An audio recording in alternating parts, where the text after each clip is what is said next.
Well, I'm delighted to be here, to be asked to come along and launch this exhibition. I'd first of all like to commend the establishment of this now annual James Connolly Festival. I think it's a really important intervention, and I think it's, for me personally, and I think also I think it's important in many other ways, that the arts should play a significant part in the festival. And there is this exhibition, and also I think there's a play and music and etc.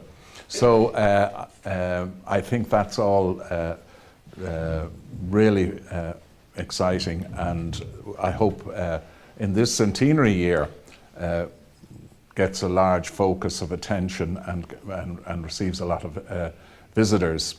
I think everyone will agree that this year has been a really interesting year.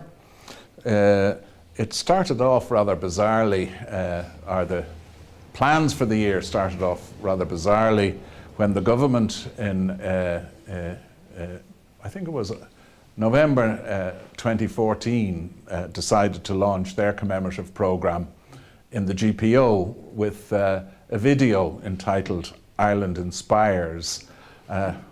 Could be called Ireland Perspires, but some of you who saw it or saw it on the internet would have noticed that the leaders of 1916, the signatories of the proclamation in particular, were airbrushed out of history in the very place where they made history. And someone seemed to think it was a good idea to replace them with, for instance, Queen Elizabeth II and David Cameron and the Reverend Ian Paisley, Bono and Brian O'Driscoll, none of whom I think, I'm not a historian, but none of them I think have any direct connection to 1916 or the men and women of 1916. But that certainly seemed to be the official attitude to the commemoration, the upcoming commemorations. And thankfully there was such a public reaction, negative reaction to that video and to the government's initial approach, that they were forced to rethink and to try and devise programs that would be more in tune with the public mood. Their attitude continued in a rather perverse way. I mean, I don't want to detail everything, but I mean, I find this famous wall up in Glasnevin a very bizarre and inappropriate and insensitive development.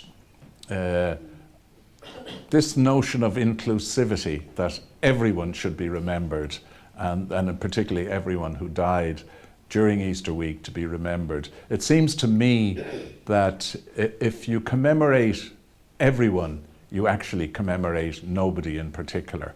And I think that this attitude is quite intentional, but it has also had what I would consider quite offensive side effects, in that, as I understand it, the names are engraved in this wall in chronological order.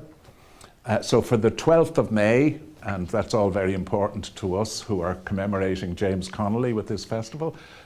As you know, Connolly was executed on the 12th of May, along with Sean McDermott. They were the last two to be executed. But on the wall, between James Connolly's name and Sean McDermott's name, there's the name Harry Dirkinson, Staffordshire Regiment. Well, a few days earlier, this same British soldier bayoneted a child to death in the North King Street massacre. So this is what our government seems to think is appropriate to celebrate. You know, a killer of children alongside two of our patriots. I think this wall is a scandal and it must come down. And then just 3 nights ago, I was in Clonliffe Women's Centre, where I unveiled some tapestries based on 1916, and they approached that in a really interesting way, in that they set up a research group to investigate the whole history of 1916 and what it was about and what it means for us today. So I think these are the really important things, and these are the things that will leave a legacy, not cordoning off all O'Connell Street and not letting anyone in there and creating a cultural desert for the elite and for the media, but instead the people taking charge of their own history, and that will be the true legacy, I believe, of 1916. And here we're looking at the work again of ordinary people responding to 1916 in their own different way and with their own different talents. Some of the artists I know personally previously, some are new to me, but I think you'll find the work is all challenging, interesting, and again, this is the kind of stuff that will have a legacy and that will last and will inform people in the future about this really important event in our history, which I think the establishment would prefer if we forgot. Thank you. This song was written by James Connolly, and it has an American connection too. It was published in New York in 1910, which is also the year that Connolly came back to Ireland to work for the Irish Transport General Workers Union, which eventually would lead to other things. Some folks faint-hearted ever seek our programme to retouch, and will insist whene'er they speak that we demand too much.